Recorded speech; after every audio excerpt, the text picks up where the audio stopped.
इनको फिर समझ आ जाती है कि कॉम्प्रोमाइज किए बगैर हुकूमत में आना पॉसिबल नहीं है। क्या बात कर रहे हैं, समझ आने की क्या बात है? तौर पर आप एक काम तो तोड़ दिया ना उन्होंने 24 का जो, लेकिन इसके बावजूद खान साहब हुकूमत नहीं बना पाए। 2024 का इलेक्शन खान साहब का हम पे एक एहसान है। कौन सा हुजूर वडेरा जागीरदार, कहाँ का वडेरा, कहाँ का जागीरदार, कहाँ के लगारी मजारी?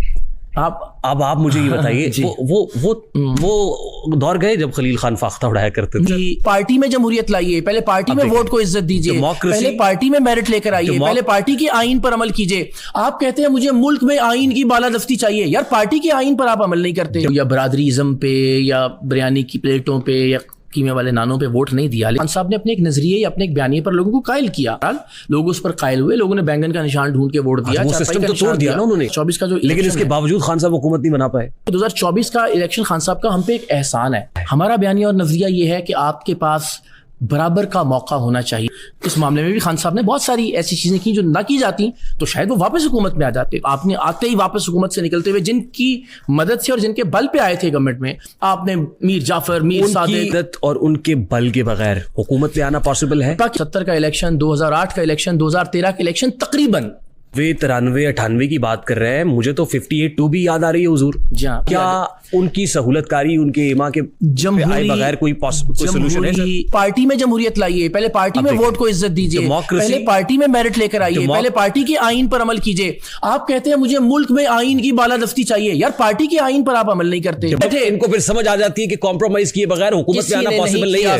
क्या बात कर रहे हैं, समझ आने की क्या बात है? तौर पर आप एक काम, नहीं मैं क्लेम नहीं कर रहा ना, जिस तरह शटर उठाते ना जी मैंने दुकान खोल ली है और वो पहले दिन से चेयरमैन होता है और वो पहले दिन से वज़ीर आज़म के ओहदे का उम्मीदवार होता है। हम तो आपकी पार्टी का चेयरमैन कौन है? 4.25 लाख लोग अब तक 3 महीने में। सॉरी 4.25 लाख लोग कहते हैं 4-4.5 हजार करके दिखा दो, 4-4 लाख की बात कर रहे हैं। लेकिन उससे पहले जो रजिस्ट्रेशन हुई है जिसमें आप कह रहे हैं 4-4.5 लाख बंदा आवाम राज पार्टी में रजिस्टर कर चुका है। लोग कहाँ देख सकेंगे? तो 16 लाख लोग थे। हमने 2 मरतबा आधा मीनार पाकिस्तान भरा है कन्वेंशन में। उस वक्त तो जाहिर है कुछ लोग आपको पीटीआई का भी समझते होंगे। आई मीन पीटीआई से बात यह है हुजूर के सरमायादाराना निजाम के खिलाफ जो तबले जंग आपने बजाया है। सरमायादाराना निजाम तो एक इकोनॉमिक मॉडल है, लेकिन 2024 में बिल्कुल एक मुख्तलिफ मामला था। वो कि खान साहब ने अपने एक नजरिए या अपने एक बयानिए पर लोगों को कायल किया। वो दुरुस्त है या गलत है वो आप और मैं उस पर डिबेट कर सकते हैं, लेकिन बहरहाल लोग उस पर कायल हुए, लोगों ने बैंगन का निशान ढूंढ के वोट दिया। वो सिस्टम तो तोड़ दिया ना उन्होंने जी, जागीरदारों वटुआणों। हाँ, तो अब ये क्या ही शानदार हो कि हम यहाँ से, मैं हमेशा कहता हूँ कि 2024 का जो, लेकिन इसके बावजूद खान साहब हुकूमत नहीं बना पाए। जी वो उस पर भी बात कर लेते हैं, लेकिन मैं कहता हूँ कि 2024 का इलेक्शन खान साहब का हम पे एक एहसान है, जिसमें अगेन जिसमें बरादरी, बिरयानी की प्लेट, कीमे वाला नान, उस पर वोट नहीं दिया। लोगों ने जिस बात को ठीक समझा या जिस नजरिए पर या बयानी पर वो कायल हो गए उस पर उन्होंने वोट दिया।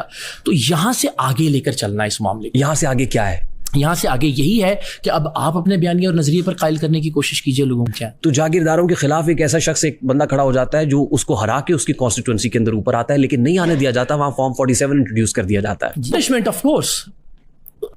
ऑफ कोर्स जो आप कह रहे हैं ना, ओवरऑल धांधली की बात, फिर उसके आगे का मरहला तो फिर मैं अर्ज करता हूं ना, आप सिर्फ 2024 के इलेक्शन को अगर अकेले में देखेंगे।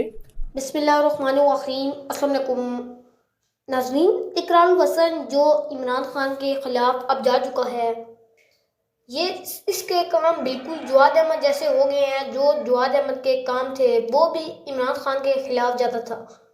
इकराम हसन ने जो काम किया है, जिसकी वजह से इसकी बेइज्जती हुई है, इसी पर बात करते हुए आज पहली बार एंकर ने इकराम हसन का इंटरव्यू दिया। इस पर इस एंकर ने इससे क्या सवाल पूछे और आगे से इस इकराम हसन ने क्या जवाब दिया, आए पहले वीडियो देखें, फिर इस पर हम तफसील से बात करते हैं। तो उससे पहले कि वो शख्स 25 साल उस निज़ाम का हिस्सा रहा, अल्टीमेटली वही मुशर्रफ से लेके और बात की हद तक, और फिर अगेन सियासी डिक्टेटर के तौर पर अकेले फैसले किए जो कि गैर दानिशमंदाना फैसले थे। हमें हमारे जो पॉलिटिकल डिक्टेटर्स हैं ना, उनको ये शौक है कि वो कहा जाए कि दिलेर और बहादुर। मैं हमेशा समझता हूँ कि सियासत में जो बहादुरी या दिलेरी है वो आपकी ज़ात की हद तक तो ठीक है, लेकिन अगर आपके फैसले से करोड़ों लोगों की जिंदगी में कोई फ़र्क पैदा हो सकता है तो फिर दानिशमंदी से फैसला करना होता है, फिर दिलेरी से फैसला नहीं करना होता। और हमने देखा कि इस मामले में भी खान साहब ने बहुत सारी ऐसी चीज़ें की जो ना की जाती तो शायद वो वापस हुकूमत में आती। में 1993 का इलेक्शन, 1997 का इलेक्शन, 1970 का इलेक्शन, 2008 का इलेक्शन, 2013 का इलेक्शन, तकरीबन کافی حد تک ایسے الیکشنز تھے کہ جن میں اسٹیبلشمنٹ کا براہ راست جس طرح 2018 یا 2024 میں ہم نے دیکھا اس طرح کا کردار نہیں تھا. 90 93 98 کی بات کر رہے ہیں, مجھے تو 58-2 بھی یاد آ رہی ہے حضور. جی ہاں, تو چل میں آیا محترمہ, میں وہی کہہ رہا ہوں, نواز شریف صاحب کی جنگ کیوں تھی, وہ اسٹیبلشمنٹ کی وجہ سے 58-2 بھی لگتی ہے اور حکومتیں تبدیل کر دی جاتی. ابھی تو ہم الیکشن کی 98 کے اندر تھمپنگ میجورٹی کے ساتھ 2/3 میجورٹی کے ساتھ آنے والے کے ساتھ کیا ہوتا ہے, لگ جاتا ہے, ماشاء اللہ لگ جاتا ہے. تو اسٹیبلشمنٹ تو ریالٹی ہے. ہاں, اس کی وجہ ہے. آپ دیکھیے, آپ آدھا پرابلم دیکھتے ہیں, آپ دیکھتے ہیں سیاسی فوجی ڈکٹیٹرز کو. میں کہتا ہوں کہ آپ ذرا سیاسی ڈکٹیٹرز پر بھی تو کام کیجئے نا. آپ کے گھر میں خدا نخواستہ کوئی چوری ہو جاتی ہے, کسی کے گھر میں بھی, اور ہم یہ کہتے ہیں کہ جناب یہ جنہوں نے چوری کی ہے بندوق کی زور کے اوپر, ان کو باہر نکل کے جو ہے نا وہ گالیاں دینی اور سوشل میڈیا پہ ان کے خلاف کیمپینز کرنی ہے. تو کیا اس سے چوری کا معاملہ آئندہ کے لیے حل ہو جائے گا؟ مجھے یہ لگتا ہے چوری کا معاملہ آپ نے ویڈیو دیکھی کہ کیسے یہ کہہ رہا ہے کہ میری پارٹی وہ واحد پارٹی ہے جو عمران خان کی پارٹی کو ٹکر دے سکتی ہے. اس کو لگتا ہے کہ عمران خان کو میں چٹکیوں میں پیچھے کر سکتا ہوں, لیکن اس کو نہیں پتا کہ عمران خان کو پیچھے کرنا کوئی عام بات نہیں. بہت لوگ آئے اور بہت چلے گئے, لیکن عمران خان کو پیچھے کوئی نہ کر سکا. تو ناظرین, آپ اس بارے میں کیا کہنا چاہیں گے؟ اپنی رائے کا اظہار کمنٹ سیکشن میں ضرور کریں کہ کیسے لوگوں نے اس کو ذلیل کیا اور اس کی بےزتی کی, اور اب یہ اپنے آپ کو بہت بڑا تسلیم کر رہا ہے. نیکسٹ ویڈیو تک مجھے اجازت, اللہ حافظ.